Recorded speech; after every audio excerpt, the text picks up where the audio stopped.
Alabamos al Señor por su gran misericordia, por su gran amor para con nosotros y que podamos responder a eso. Escucho un eco aquí. Como es digno de nuestro caminar en el Evangelio. Hermanos, continuamos nuestra serie Edificando para la Gloria de Dios. Ahora, sumando a nuestra serie la carta del apóstol Pablo a los Filipenses, y sumamos esta carta a los libros de Esdras y Nehemías que ya hemos estudiado como congregación. Nuestra oración es que la palabra de Dios predicada realmente transforme nuestros corazones. La clave del éxito no es muchas personas viniendo a la iglesia, la clave del éxito es muchas personas siendo transformadas por el poder de Dios. Y eso es lo que anhelamos, una iglesia cada vez más madura, una iglesia que crece en el orden y lo que Dios ha revelado en sus escrituras, pero sobre todo una iglesia que sigue aumentando su amor por Dios, su amor unos por otros y su amor por los perdidos. Así que continuamos edificando y lo estaremos haciendo realmente hasta que el Señor venga, aunque esta serie estará limitada y terminaremos con la carta a los Filipenses, pero la obra que el Señor comenzó en nosotros, como veremos hoy, Él la está perfeccionando y eso va a durar hasta el día de Jesucristo, hasta que Él venga. Antes de comenzar el texto y exponer el texto que tenemos en esta mañana, que por cierto es Filipenses 1 del 3 al 11, para que lo tengas ahí guardado, marcado en tu Biblia, quiero hacerte una pregunta que no tienes que responderla ahora solamente para ti mismo. Cuando piensas en las cosas que más valoras, ¿qué es lo más importante de todo en tu vida? ¿Dónde están tus prioridades? Por cierto, como decía en la presentación del culto, el pasado viernes en nuestro curso de crecimiento, compartíamos sobre este tema y realmente ha sido de mucha edificación para mí. Porque la verdad es que lo que hacemos a diario, lo que conquista nuestros afectos, eso manifiesta nuestras prioridades y revela lo que es realmente más importante en nuestras vidas.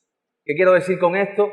Que podemos decir que Dios es la persona más importante en nuestras vidas, pero con nuestra actitud, decisiones y cosas que hacemos a diario, estamos revelando, a veces hasta inconscientemente, qué es de verdad lo más importante y muchas veces no es lo que decimos que es. Por eso tenemos que preguntarnos a diario si Cristo es en verdad lo más importante para nosotros. A diario. Y quizás a veces más de una vez al día. El apóstol Pablo escribe desde una situación difícil, desde su encarcelamiento en Roma por predicar el Evangelio. Escribe a esta amada iglesia de Filipo, que aunque al parecer es una de las iglesias más maduras del Nuevo Testamento en su conformación, en su naturaleza, lo que hace, el apóstol les instruye en esta carta en lo que él visualiza como un problema que les está robando el gozo. Por una parte, quizás su preocupación por el propio apóstol, pero por otra parte, la unidad de la iglesia, que es la clave para el crecimiento de la misma, se está viendo fracturada por miembros que no se ponen de acuerdo en los asuntos ordinarios. Y eso lo vamos a ver en el capítulo 4. Y así muestran su rebeldía al Señor, al orden que el Señor provee para su iglesia, y pierden su capacidad de dar testimonio de Cristo. La semana pasada vimos que Pablo, después de su saludo a la iglesia de Filipo, a sus miembros, con sus dos oficiales, en este caso sus obispos y sus diáconos, comienza con una acción de gracia. Vamos a ver el texto de hoy, porque el contenido de este pasaje, el contenido de sus oraciones, las de Pablo por los filipenses, nos revela básicamente lo que hay en su corazón. Y por eso hablamos de prioridades.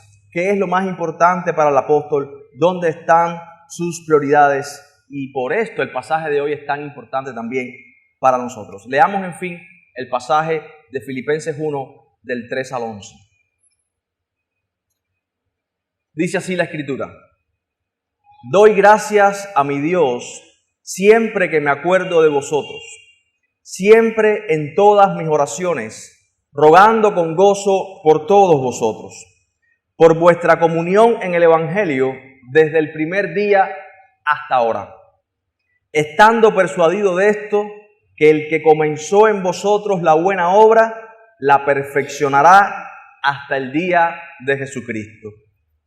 Como me es justo sentir esto de todos vosotros, por cuanto os tengo en el corazón y en mis prisiones y en la defensa y confirmación del Evangelio, todos vosotros sois participantes conmigo de la gracia. Porque Dios me es testigo de cómo os amo a todos vosotros con el entrañable amor de Jesucristo.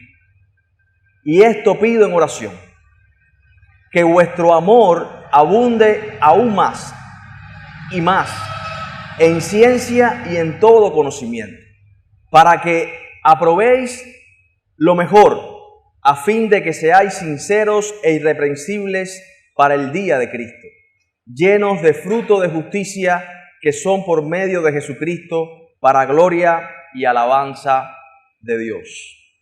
Vamos a orar. Padre, en esta hora también nosotros necesitamos tener un corazón agradecido.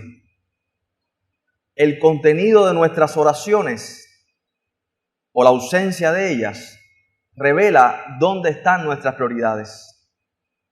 Señor, necesitamos urgentemente tu corazón. Transfórmanos ahora. Háblanos por medio de tu palabra.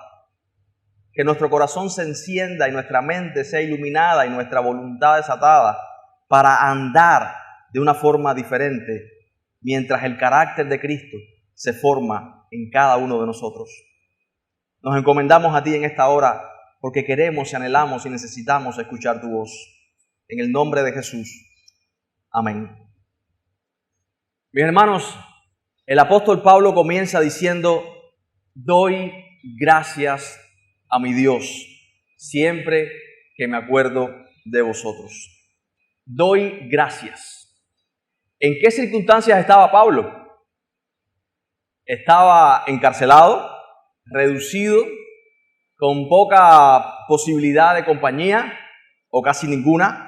Sin embargo, él comienza su carta después del saludo y este es el contenido de la carta. Así comienza él su epístola, el contenido de la misma, no ya su saludo, agradeciendo al Señor. Y quiero ver esto esta mañana porque aquí se nos revela que el agradecimiento es fuente de gozo, este espíritu de gratitud. Cuando Pablo piensa en los filipenses, experimenta el gozo que no viene de este mundo, sino que viene de Dios. Pablo está sencillamente mostrando un corazón ¿cómo? Agradecido. Y tenemos que mirar a nuestros corazones. Hermanos, tenemos nosotros un corazón agradecido por lo que Dios está haciendo, ha hecho, está haciendo y hará en cada uno de nosotros.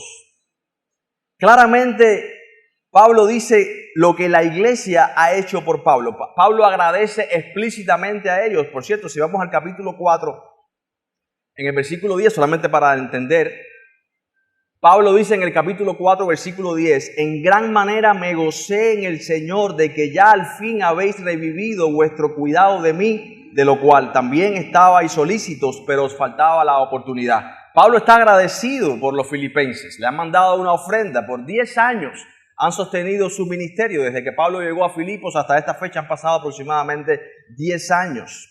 Pablo agradece explícitamente a ellos.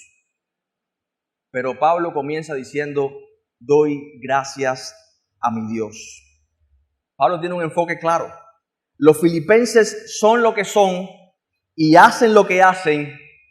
Y lo que ha pasado simplemente porque el Señor que está en el trono lo ha orquestado todo de esa manera. Hermano, sencillamente, lo que hacemos constantemente no debe ser para tu jactancia, sino que lo que hacemos constantemente debe llevar a otros a decir gracias Dios. Lo que tristemente muchas veces queremos robarnos la gloria de Dios. Y queremos hacer algo por alguien y te sientes mal cuando ese alguien no hace público y notorio lo que tú has hecho.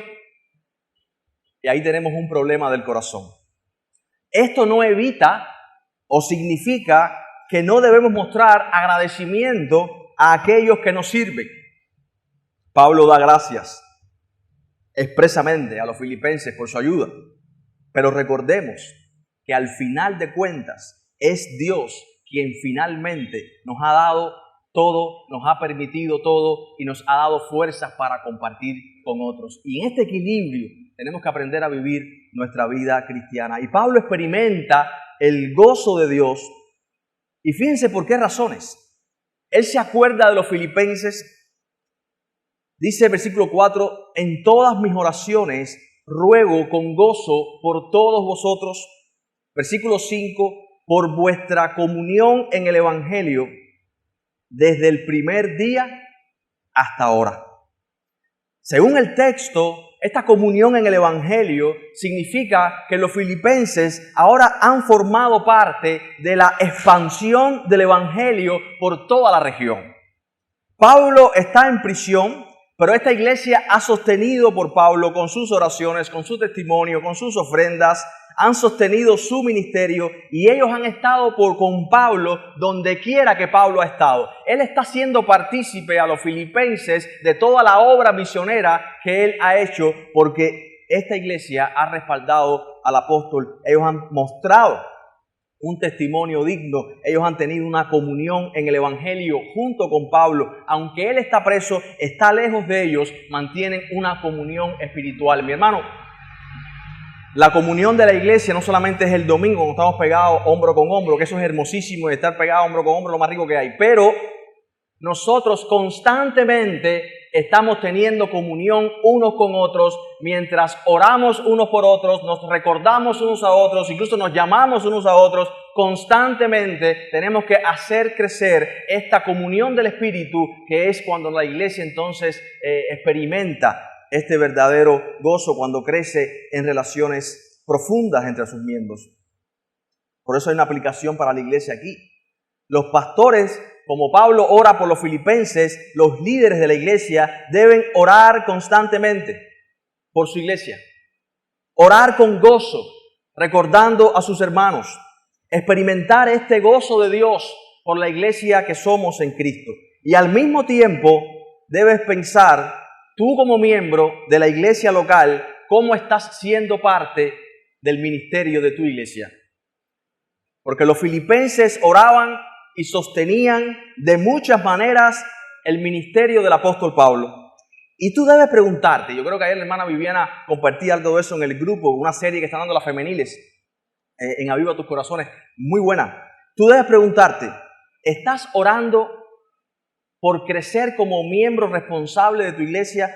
Y al mismo tiempo, así como los filipenses sostenían y oraban por el apóstol Pablo, ¿estás orando por tus pastores, por sus cargas en el ministerio?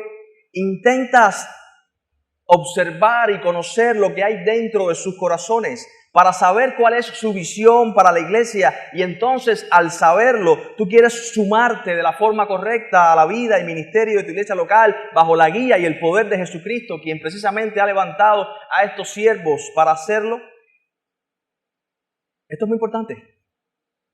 La relación entre Pablo y los filipenses. El corazón del pastor se deja ver aquí en estas líneas. Y el testimonio de los filipenses se hace evidente por la naturaleza de la gratitud de Pablo, que abarca a todos los hermanos de la congregación.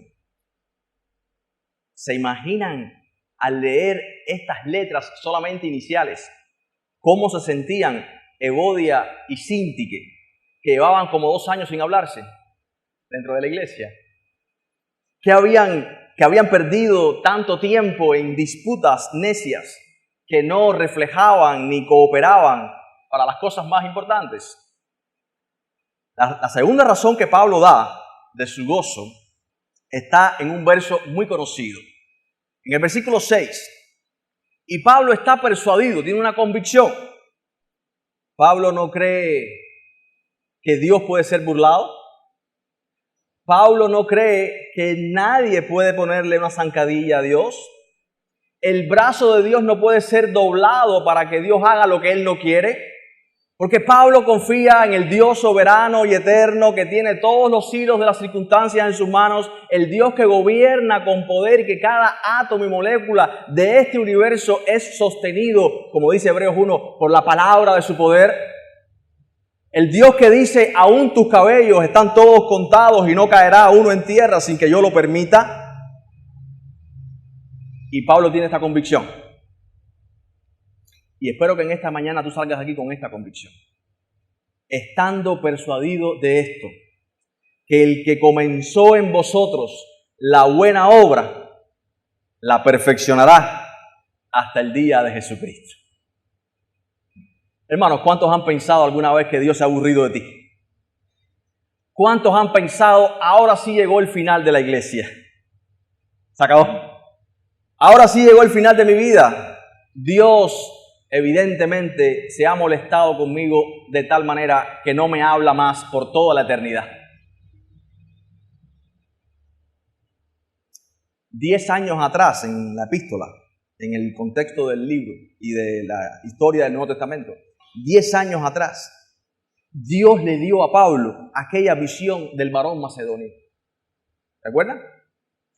Al llegar a Filipo, Dios les condujo a orillas del río, donde estaban mujeres, porque no había ni siquiera hombres judíos que hicieran una sinagoga ahí. Estaban mujeres orando, como era costumbre en aquellos días. Ahí había una mujer que se llamaba Lidia. Y fue Dios, según la Escritura, el que abrió el corazón de Lidia para que ella entendiera lo que Pablo estaba diciendo y fue la primera convertida en toda Europa, ahí en la ciudad de Filipo. Todo lo que ocurrió en la cárcel aquella noche madrugada, cuando Dios provocó ese terremoto, trató con el carcelero y su familia. Cuando la palabra de poder liberó a aquella muchacha con espíritu de adivinación, quizás la segunda miembro de la iglesia. Fue Dios quien comenzó la buena obra de la salvación en ellos. Hermanos, ¿no ha sido tu emoción? ¿No te has cambiado de religión como de una camisa? ¿No ha sido ni el pastor que predica, ni la cultura de una iglesia donde tú te has sumado porque te parece bien? Algunos jóvenes dirán, bueno, porque me encontraré alguna muchacha bonita, que sea buena, cristiana, casta, virgen y pura. No se trata de eso. Es que nosotros estábamos muertos en delitos y pecados, en el cementerio de este mundo, y un día el Señor Jesucristo se paró frente a la tumba de nuestras vidas y nos dijo por nombre, sal fuera. Y tú saliste.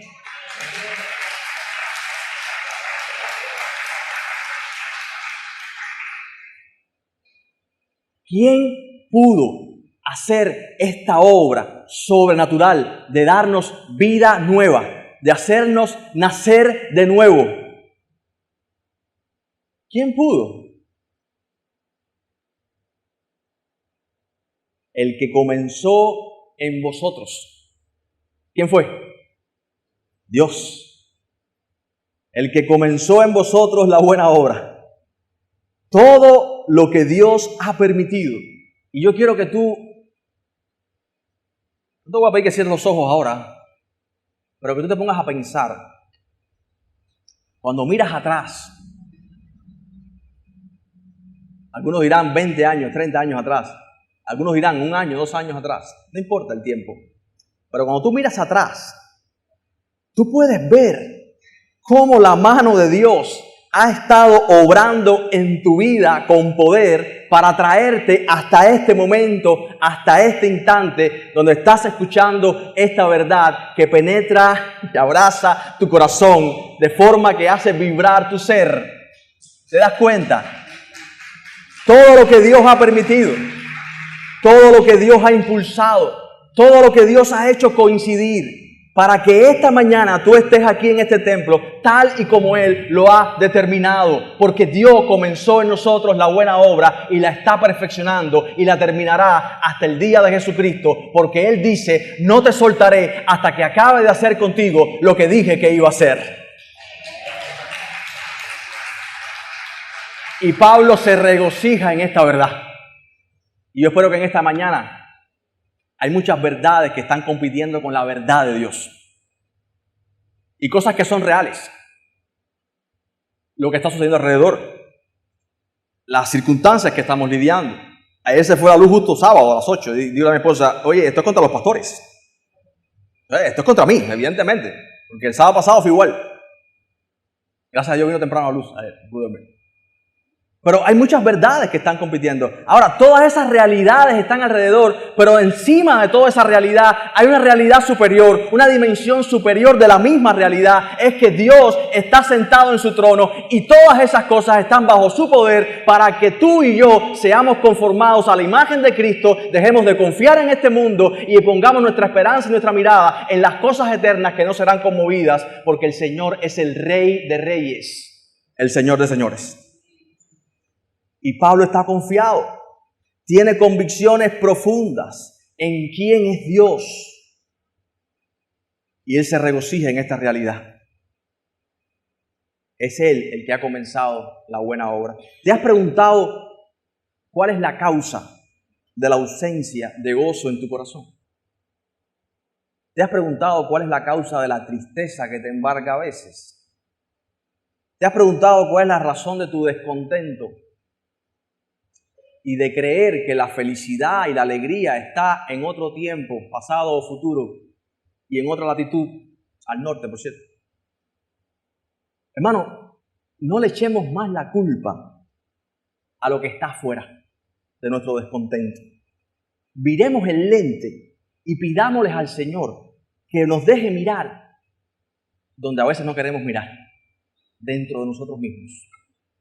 Quizás lo que está faltando en ti es convicción y confianza en tu corazón en quién es Dios. Quizás has puesto tu confianza, tu esperanza y tu convicción en alguien o algo más o en ti mismo en vez de en Dios. Pablo no tenía su confianza puesta en los hombres. No tenía su confianza puesta en sus circunstancias. Él no se apoyaba en tu propia prudencia, estimando el consejo de Proverbios 3, donde dice precisamente que no debemos hacer eso, sino más bien que nuestro corazón debe confiar en Dios con todas nuestras fuerzas. Reconocerlo en todo nuestro camino. No ser sabios en nuestra propia opinión.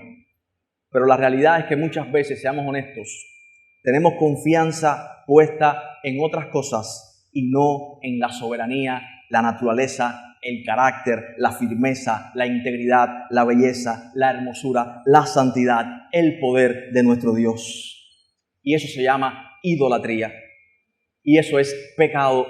Y eso va a traer en tu corazón, va a traer corrupción, aflicción de espíritu. Aquel que está trazando milimétricamente los eventos de tu vida, así como sostiene todo el universo con la palabra de su poder, aquel que dijo todas las promesas que están en el Nuevo Testamento, al faltar nuestra confianza en ese Dios, la consecuencia de eso es que nos vamos a sentir inseguros, porque nada creado puede satisfacer y llenar el corazón como lo hace Dios. Y por consecuencia de esa inseguridad, tendremos temor y miedo en lugar de gozo y gratitud. Tenemos que tener fe en lo que Dios nos ha revelado, mis hermanos. Necesitamos depositar así nuestra confianza en Él. Entonces experimentaremos seguridad de Dios y por tanto el gozo de Dios. Hermanos, seamos honestos. Pensemos en lo que Pablo ha sufrido. El cristianismo no es un camino de rosas en el mar. El cristianismo no es romántico. Pablo describe, por ejemplo, se me ocurre ahora en 2 Corintios capítulo 11, cuántas veces fue azotado, estuvo en desiertos, pasó hambre, tuvo frío, no tenía dónde cobijarse. Los judíos lo azotaban, los griegos lo perseguían. Está en Roma preso ahora precisamente por predicar el evangelio. Y como dice Pablo en esa carta a los Corintios, aún después de todo eso, la preocupación que tengo sobre mis hombros por las iglesias. Hermano, ninguno de nosotros en ningún apagón o ninguna circunstancia de escasez ha sufrido ni el 10% lo que padeció el apóstol Pablo. Y él está persuadido que el que comenzó la buena obra la está perfeccionando y la va a terminar. Y yo espero que tú tengas esa convicción en esta mañana. Un hombre, escucha bien esto que te voy a decir ahora. Un creyente con convicciones como estas son una amenaza para las tinieblas. Un creyente que sostiene su vida y fortalece su pensamiento y sus decisiones están afirmadas en el fundamento de la palabra es alguien a quien las tinieblas le tienen pánico.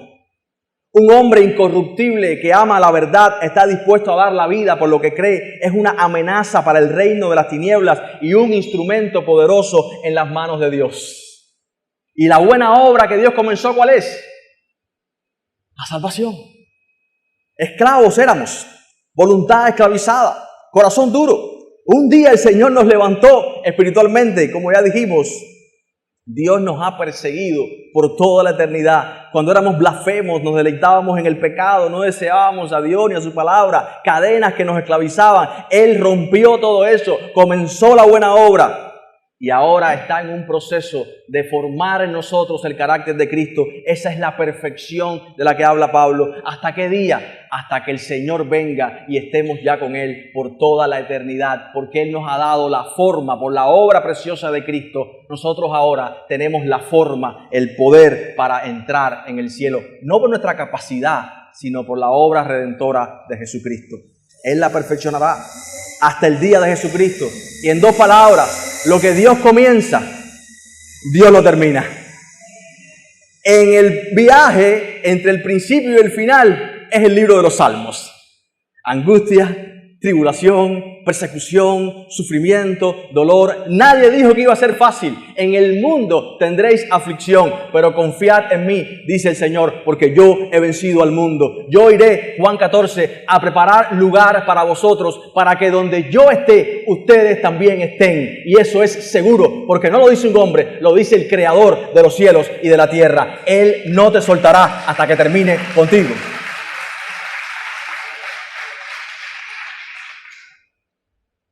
Versículos 7 y 8. En el peor lugar, la mejor experiencia.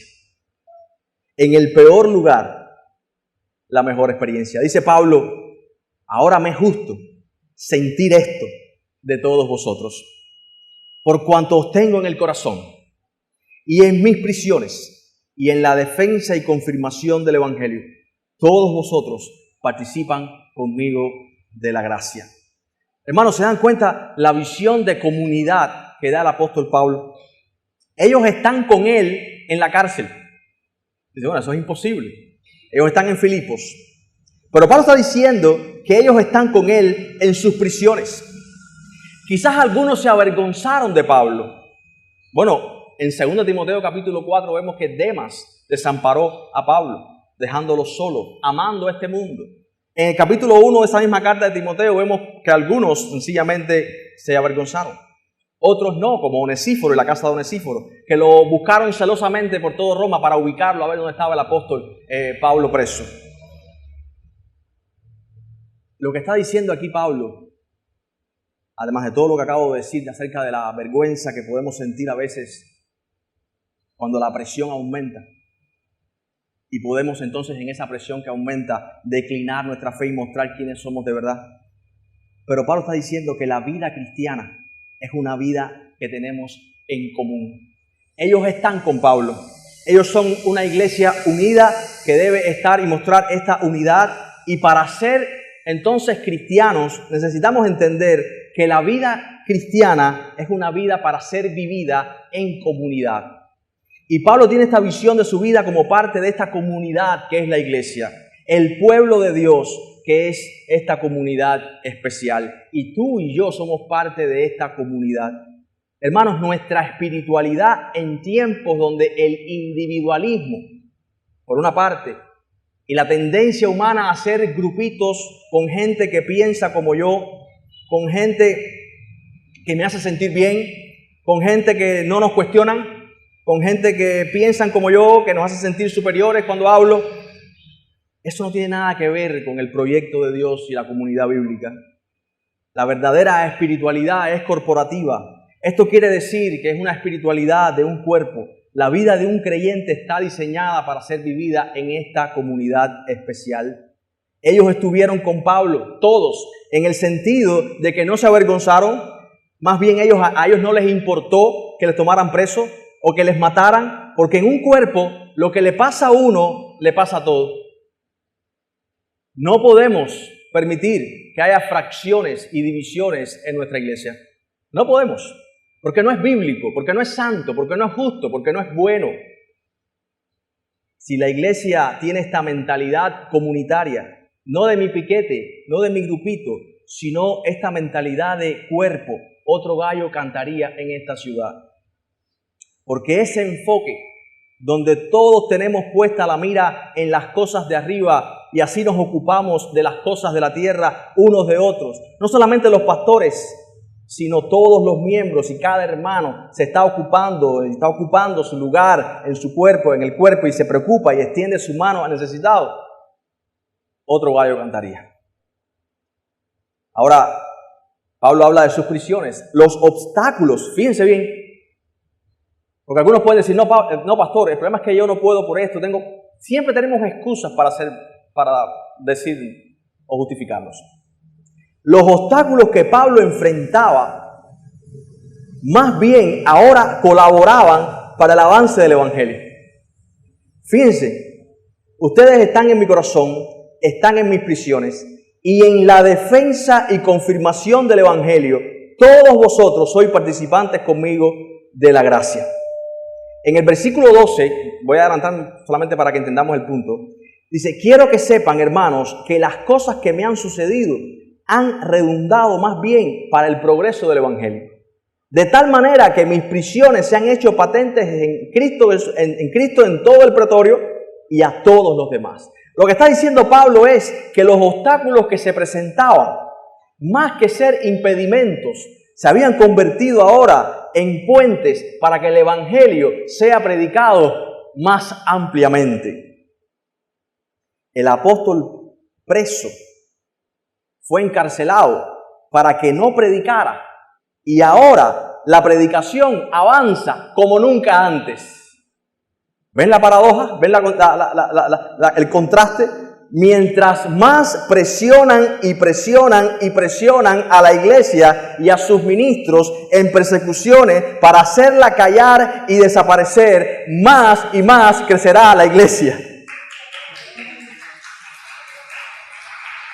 Y esta aparente contradicción, que no es lógica para la mente humana caída, así funciona en lo espiritual.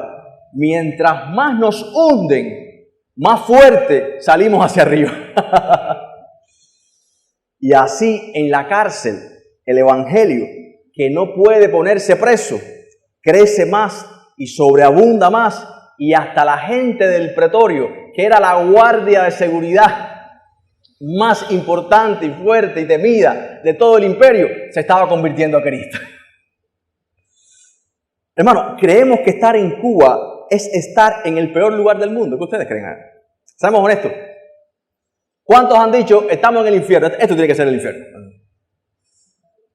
Hermanos, podemos estar seguros, tener la certeza de que si este es el peor lugar, que no lo es por cierto, ¿no? Si este es el peor lugar, entonces se convierte automáticamente en el mejor lugar para el avance del Evangelio en este mundo. Y yo espero que tú no dudes de esto ni por un segundo. Y Pablo cierra entonces con el contenido de su oración por los filipenses. Él está gozoso por ellos, por la comunión en el Evangelio, está persuadido con convicciones profundas de que Dios, que comenzó hace 10 años la obra en Filipo, la está perfeccionando y la va a terminar. Y ahora en el versículo 9 dice, y esto pido en oración. Y escucha bien porque este es el final de este pasaje y de esta predicación. Atributos, virtudes o cualidades. Fíjense qué interesante, mi hermano. Lo que está en el contenido de las oraciones de Pablo revela lo que hay en su corazón. Lo que hay en el contenido de tus oraciones revela tus prioridades. Si no oras, revela más aún tus prioridades. Pero cuando oras, lo que oras revela dónde está tu corazón. Y mira lo que Pablo pide. Un Mercedes-Benz, ¿no? ¿Qué pide? Dice, que vuestro amor abunde aún más y más en ciencia y en todo conocimiento. Hermano, cualidades a las que todo cristiano debe aspirar, porque esto que dice Pablo en el versículo 9 es la marca de la verdadera madurez y no dones que Dios lo puede dar, por supuesto, pero a veces ponemos nuestra comprensión de lo que es madurez o crecimiento en talentos o dones o habilidades o cualidades. La marca de la madurez espiritual no son dones extraordinarios. Tampoco la marca de la verdadera espiritualidad es una religión externa, moralista y santurrona, que es peor porque es abominable delante de Dios, haciéndole creer a la gente que con esa externa santidad tú eres un hombre piadoso.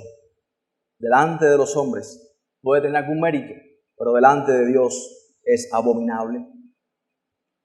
Pablo está diciendo, la marca de la verdadera espiritualidad, lo que yo oro para que Dios les dé, porque esto no es de este mundo, esto no es material, esto no se va a corromper, esto la polilla y el ladrón no pueden robar ni corromper, un amor que sobreabunda y discernimiento basado en el conocimiento verdadero de la palabra de Dios. Esto es lo que Pablo pide, que la iglesia no tenga una visión romántica entre sus miembros, sino que sean traspasados firmemente y profundamente, como dice Efesios 3, por el amor de Cristo. Hermano, y si quieres verlas, no lo voy a leer ahora, porque es un pasaje muy conocido, pero si quieres entender lo que Pablo está pidiendo, tienes que leer 1 Corintios capítulo 13. Lo que es este don más excelente. El amor de Dios derramado en nuestros corazones.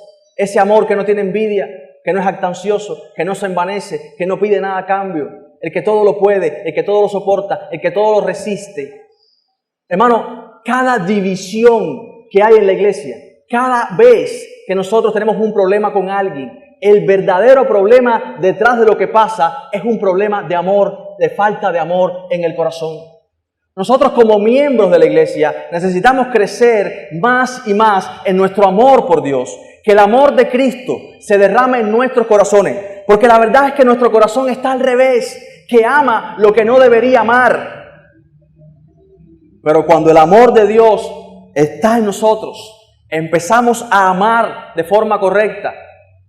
Los problemas de divisiones, de chisme, de contienda, de todas esas cosas que atentan contra la unidad del cuerpo, empiezan a ser borradas y anuladas porque empezamos a experimentar el verdadero amor que nunca deja de ser. El que todo lo espera, el que todo lo soporta. Y esa es la marca de la verdadera madurez. Un amor que sobreabunda en nosotros. Ahora, no es un amor, un corazón sin cabeza. No es un amor romántico como Blancanieves. Es un amor que está fundado en el discernimiento porque está informado por la verdad de la palabra de Dios. Dice Pablo, para que crezcan en este amor, para que vuestro amor abunde aún más y más en ciencia, discernimiento y en todo conocimiento. Es un amor informado por la verdad de la palabra.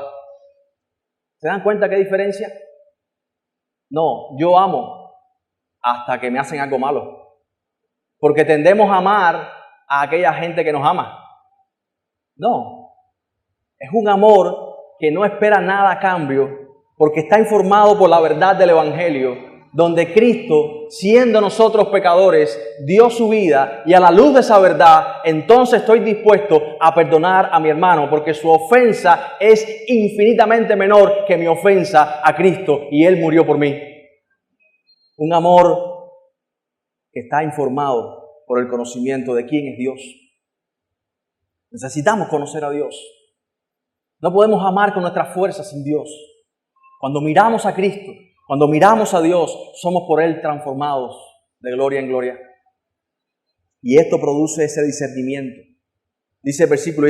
Ahora, lo último del pasaje son las consecuencias que debe haber al experimentar lo que dice en el versículo 9.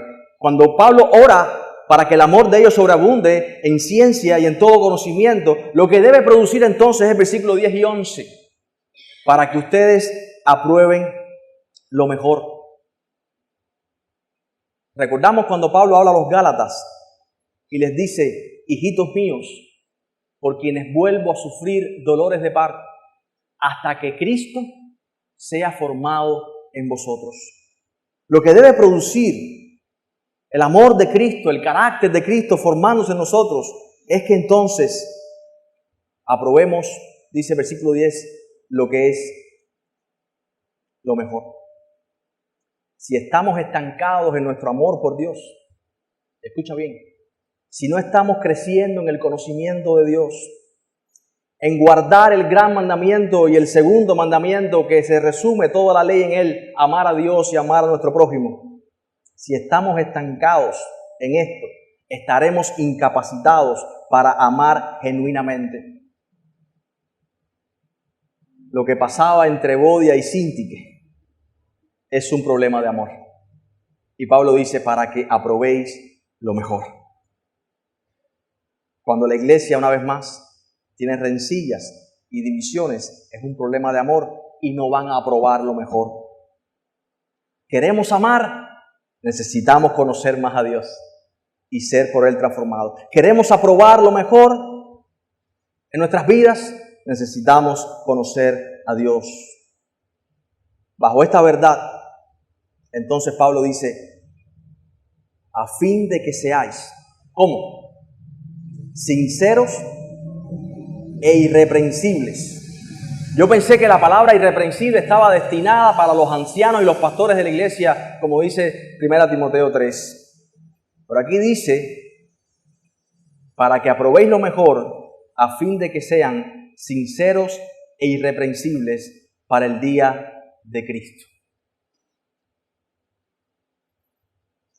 Y en el último verso dice: llenos de frutos de justicia, que son por medio de Jesucristo, para gloria y alabanza de Dios. Hermanos, esto es lo que Dios nos pide. Esto es lo que debemos ser. Debemos ser una iglesia que aprueba lo mejor, conforme a la palabra de Dios, que refleja el amor de Cristo entre sus miembros. Ser sinceros entre nosotros, irreprensibles, porque nos estamos guardando ¿para qué? Para el día de Cristo. Y se repite lo que Pablo dice en el versículo 6, hasta el día de Jesucristo. Versículo 10, para el día de Cristo. Dios está guardando a su pueblo especial, el cual a través de ese pueblo está alcanzando a otros alrededor, porque ese pueblo va a heredar con Jesús todas las cosas. Y llenos de frutos. ¿De qué frutos? Pensaríamos ahora, Evangelio de la prosperidad. Yo he pensado que ser cristiano me va a dar fruto, y ese fruto se transforma o se convierte en dinero, en cosas materiales. Ahora voy a ser prosperado. Ahora un cristiano no puede ser pobre, un cristiano no puede estar enfermo, un cristiano debe de una vida súper buena. Pablo está preso. Su cabeza va a ser cortada en un tiempo. Él va a morir sin un centavo en el banco. El Señor Jesucristo fue abandonado por todos al final. Incluso sus discípulos lo abandonaron. Incluso Pedro le negó y Judas le traicionó. Esa no es la meta. la clave del éxito, esa persona está siendo bendecida porque tiene tal situación o tal circunstancia, esa no es la clave del éxito. Para que aprobéis lo mejor a fin de que seáis sinceros e irreprensibles, llenos de fruto de justicia, que son por medio de Jesucristo, para gloria y alabanza de Dios. Cuando el carácter de Jesús, la vida piadosa, se encarna en nosotros y tenemos un corazón verdaderamente en transformación, no de afuera hacia adentro como algo externo y maquillaje, no, de adentro hacia afuera, cuando esos frutos, que son los frutos del Evangelio, que no pueden ser imitados por el diablo, porque por su fruto les conocerás, porque ese fruto es el carácter mismo de Jesucristo, que en nosotros ahora produce el querer, el hacer por su buena voluntad, esos frutos de justicia, porque Él en la cruz alcanzó para nosotros la justicia de Dios y somos justificados por la fe. Ahora en nosotros, a través de Jesucristo, van a exaltar, alabar y glorificar el nombre de Dios, porque a través de la iglesia Dios se manifiesta, se hace presente y se glorifica a sí mismo para que otros conozcan que hay un Dios en el cielo, poderoso y soberano, pero que transforma vidas y cambia nuestros duros corazones para que ahora empecemos a amar de verdad y no de mentirita. Hermanos, Pablo ora con frecuencia, con gratitud y con gozo por los filipenses. Han pasado años y el amor de ellos ha crecido en forma abundante, pero Pablo sigue orando para que este amor sobreabunde y sobreabunde. El contenido de las oraciones de Pablo refleja sus prioridades. Hermanos, les pregunto lo del inicio. ¿Qué hay en tu corazón? ¿Qué es lo más importante en tu vida? ¿Dónde está tu confianza? No olvidemos que somos ahora nuevas criaturas, que Dios comenzó en nosotros una buena obra, la obra de la salvación, una transformación que está produciendo ahora frutos. Sal de tu zona de confort. Deja de confiar en ti mismo. Confía en el Dios que está trabajando en ti. Pon tu empeño y diligencia en ocuparte de esta gran salvación. Oremos para que crezcamos en la verdad, para que tengamos esta marca de verdadera madurez, que es el amor de Cristo, que crece y crece más, y esto se destila en una vida diferente, llena de santidad y sabiduría. Oremos, mis hermanos, para que esto sea una verdad en nosotros. Padre, necesitamos orar estas oraciones. Necesitamos un corazón agradecido para hacerlo, porque nadie canta ni da gracias con un corazón descontento. Necesitamos un nuevo corazón. Padre, que nuestra iglesia dé gracias por cada uno de sus hermanos. Siempre que nos acordamos de nuestros hermanos, demos gracias. En todas nuestras oraciones, roguemos con gozo por la iglesia. Que tengamos esta convicción del apóstol Pablo, que fuiste tú, oh Dios, el que nos llamó cuando estábamos en el cementerio de este mundo. Tú comenzaste en nosotros la buena obra y nos has puesto en el lugar exacto, con las personas precisas, en el tiempo que tú has determinado para que hagamos lo que tú has establecido que es tu propósito. Señor, tú estás perfeccionando tu obra en nosotros. Tú nos has buscado desde la eternidad y estás trabajando en nosotros para cambiar nuestros duros corazones. Más que un show donde mostramos capacidades, a ti no te impresiona nada de eso. Señor, tú estás trabajando en nosotros y usas el ministerio de la iglesia, usas todo lo que nos has dado, pero lo más importante son los frutos de justicia, de la justicia de Cristo. Porque lo que tú estás haciendo es transformando a tu pueblo a tu imagen. Ayúdanos, Dios, a tener lo más importante en nuestras prioridades y que nada nos distraiga de lo que tú estás haciendo en cada uno de nosotros y en nuestra iglesia. Porque esta es la vida cristiana. En el nombre de Jesús. Amén.